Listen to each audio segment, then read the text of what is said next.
What kind of cooking is there? What are you making? Fresh toast. French toast?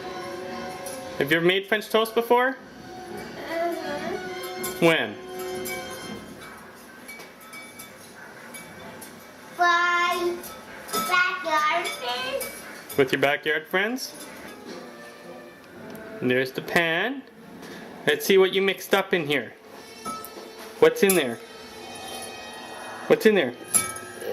What's in there? Fish toast. Well, it's not French toast yet. Okay, hold on.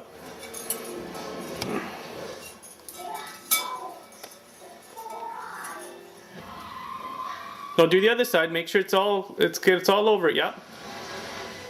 Put it all underneath. Don't wreck the bread. Push it all underneath.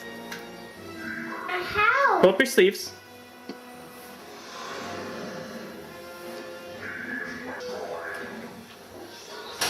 Okay, put it on the pan.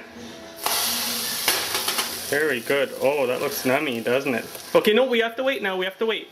Quickly. This is my masterpiece. Wow, what is it? What did you make? Syrup. You need syrup, but what did you make? Crunch toast. French toast. Looks nummy. Shall we eat? They're my crunch toast. Goodbye, see you next time.